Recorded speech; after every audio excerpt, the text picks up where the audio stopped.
Today we are going to get some venison stroganoff in jars and on our shelf. And the way we do that is by pressure canning. So I am using my Denali canning pressure canner, the tanker over here. I have several inches of water in the bottom of my pot, plus the rack that it comes with, and it's just sitting here ready and waiting for me. We're gonna get the stroganoff all made up. So the first thing you're going to do is put in a tablespoon of oil into the bottom of your pot. I don't usually measure. And I've already turned my stovetop on, and you're going to cook your venison, not all the way through, but in batches, just for like 3 to 5 minutes. You just want to get them nice and browned and work in batches that way. I have 5 pounds of venison here that is chopped up into 1-inch pieces. And so I'm gonna get this cooked in my pot, and then we'll move on. So I'm working in batches here with the meat so that it doesn't produce too much liquid. What I'm looking for is I want them to brown a little bit on the outside. They're gonna cook all the way through in the canner, so you don't need them to be fully cooked. You just wanna get them nice and browned on each side. So for about 3 to 5 minutes, then I'll take them off and I'll put them here in this bowl and do the rest of them. And I'll just keep working in batches till I have all my meat browned, and then we will go ahead and add in some more ingredients.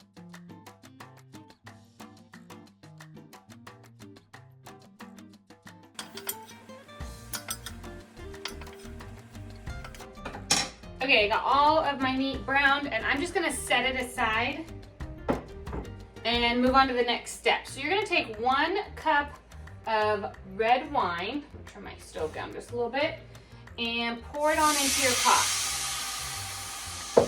You wanna go ahead and scrape the bottom of your pot with the wine to just get any of those drippings off, because you want that good stuff in your stroganoff.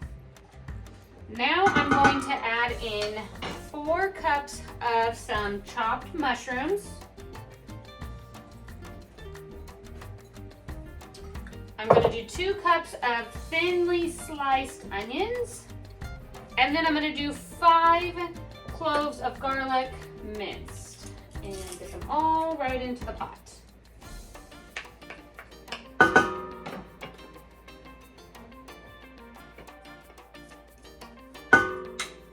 Now I'm going to give this all a stir around. And then I'm going to add in 1/4 a cup of Worcester sauce and 1/4 of a teaspoon of black pepper. Okay, I have these all in here and nice and mixed. I'm going to turn my stove up to like medium-high heat.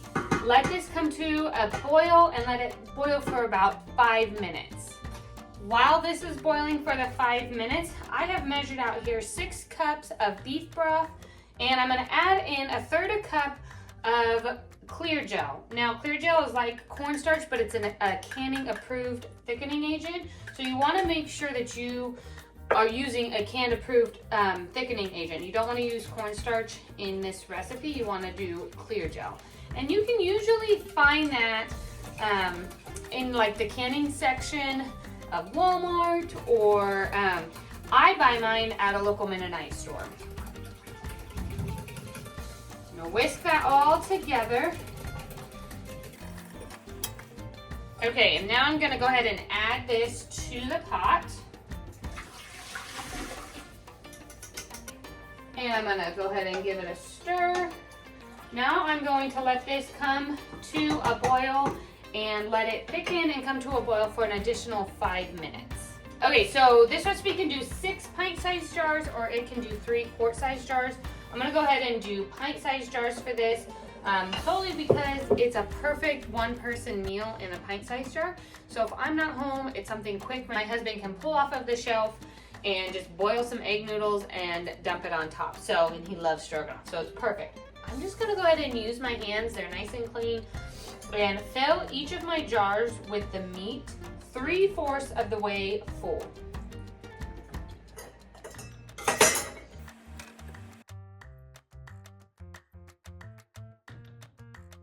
And it looks like I don't have enough to do another jar, so I'm just going to put a slice of meat in each of the jars to get them all pretty much the same.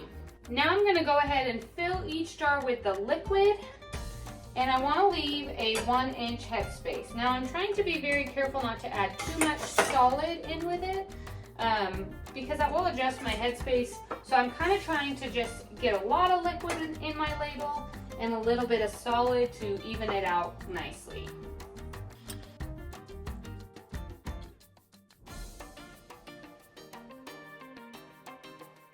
Okay, now that all my jars are filled, I'm gonna go ahead and stick the back of this tool down each of my jars. At this time, I'm also kind of mixing everything together. And that's just to get out any air pockets. And since I did the meat and the broth separately, I'd like to just kind of mix everything. I will look and make sure that after I get out any air pockets that I still am at that 1-inch headspace. If I'm not, I will add some more broth. And it looks like I pretty much stayed at that space for all of them. Now I'm gonna take this clean dish towel and I'm gonna go ahead and wipe the rims of each of my jars. Now I'll take my Denali canning lids here and I'm going to cap each jar. And use my Denali canning rings and put a ring on each one. This is to hold the lid into place during the canning process.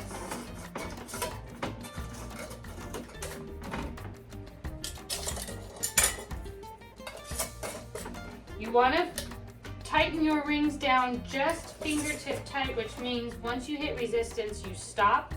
You don't really want to crank it down. You'll get your lids to bow and then they won't get a proper seal. Now I'm going to get each of my jars into the canner. You don't want them to be touching each other and you don't want them to be submerged under water. So you want the water to go up about halfway up the jars and not completely submerged. If you have too much water in, you can just remove a little bit and that will be fine. Okay, now I'm going to go ahead and get my lid on. So I'm going to place it into place and then slide it until you hear that click. My weight is already on my canner. I never take that weight off. And your Denali canning pressure canner, the tankers, it's going to automatic vent in your handle here. So there's nothing more you need to do. You're just going to turn your stove on and let it do its thing. It's going to vent itself, seal off, and then it will start to begin to build pressure. For these pint-sized jars, I'm going to process them for 1 hour and 15 minutes. If you were to do quart-sized jars, you would do 1 hour and 30 minutes. I won't start my timer until it's reached the appropriate pressure and my weight here starts to hum and rock back and forth. Once it does that, I know it's at the right pressure and I'll start my timer for 1 hour and 15 minutes.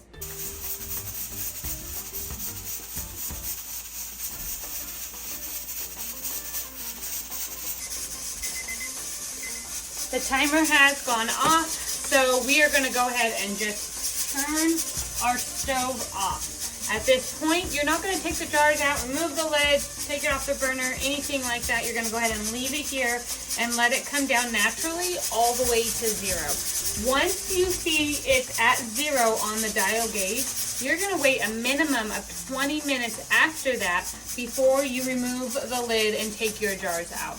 It's really important to wait that time because you want it to release all the pressure before you try and open the lid or you could bust jars. So I actually find that it works best if you just really let it go for a long time. So I don't even really worry about this for an hour or more, and then I'll take the lid off, and I find the lid just pops right off when I wait a really long time.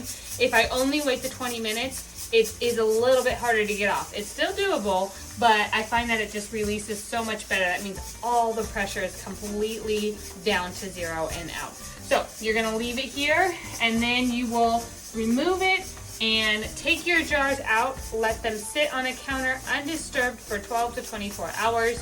Check the seals. I usually just let them sit overnight, and then I check the seals the next morning, remove the rings, wipe down the jars, label it with the date and the contents, and get them on my shelf so that we can have venison stroganoff whenever we need, quickly and on a whim.